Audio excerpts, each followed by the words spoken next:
C'est un paradoxe, mais le modèle social français, si décrié, est peut-être aujourd'hui un de ceux qui s'exportent le plus. Piégé dans la litanie répétitive qui fait de la France un pays d'un autre temps, replié sur ses avantages acquis anachroniques, nos cerveaux hexagonaux peinent aujourd'hui à assimiler le fait que le temps des certitudes est révolu partout dans le monde. Le système capitaliste cherche sa voie et nul pays n'échappe à l'introspection de son modèle, notamment les pays anglo-saxons. Et ces pays sont bel et bien en train de tourner la page définitivement de l'ère Reagan-Thatcher, celle de l'ultralibéralisme triomphant. Cela est vrai aussi bien du côté des intellectuels que des politiques. Ceux qui attendaient d'ailleurs, avec l'arrivée de Theresa May, un bégaiement de l'histoire, une piqûre de rappel thatchérienne, en ont été pour leurs frais. Certes, Theresa May a bien pour slogan de faire du Royaume-Uni le champion mondial du libre-échange, mais cette emphase a d'abord vocation à rassurer les marchés sur le fait que le Royaume-Uni ne s'oriente pas vers un repli protectionniste. Et au-delà de cette réaffirmation destinée aux investisseurs, le programme porté par Theresa May traduit plutôt la volonté de renouer avec un État interventionniste autour de trois axes décisifs. Premièrement, un projet productif à la fois défensif concernant l'industrie, le contrôle des centres de décision et offensif sur les secteurs porteurs.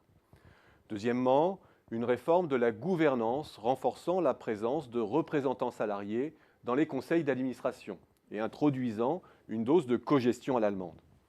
Troisièmement, un renforcement de la protection sociale avec une volonté affirmée de ne laisser personne sur le côté de la route. Autrement dit, de mieux partager individuellement et spatialement les fruits de la croissance. L'actualité au Royaume-Uni, c'est donc bien de redonner de la substance à l'État-providence et de promouvoir une économie inclusive. D'Obama aux États-Unis, on pourrait dire au fond la même chose. Même si son bilan social demeure très mitigé, l'Amérique d'Obama, c'est d'abord une politique budgétaire contracyclique qui ne s'est pas fixée de limites pour remettre à flot la croissance. C'est une politique industrielle active, c'est un socle de couverture santé universelle qui a été élargi, c'est l'objectif de rehausser le salaire minimum, qui a certes été bloqué au plan fédéral, mais qui a été relayé dans certains États ou certaines grandes entreprises.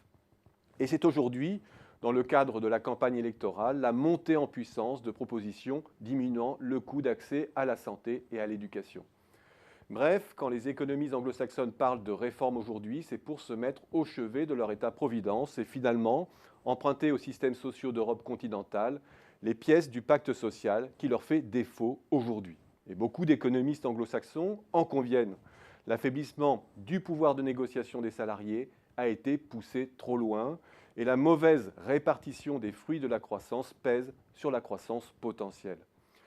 Les guerres de chapelle se sont apaisées et l'on voit aujourd'hui des économistes comme Larry Summers, autrefois chantre de Friedman, d'une finance décomplexée, se libérer de ces dogmes, se joindre à Paul Krugman pour constater que les déséquilibres macroéconomiques que l'on observe aujourd'hui appellent un effort d'investissement qui ne peut être impulsé que par l'État.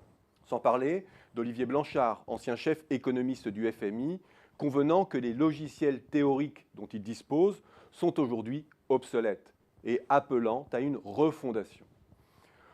On est loin de l'indigence du débat d'experts français, où chacun campe sur ses certitudes, où les uns affirment la suprématie de la microéconomie sur la macro et réciproquement, où les théologies néolibérales et keynésiennes s'affrontent de façon stérile, où les représentants du savoir académique, les Tyrol, les Cahuc par exemple, pour ne donner que deux exemples récents de librairie, font mine d'être les dépositaires d'enseignements d'une science exacte qui ne souffrirait d'aucune contestation.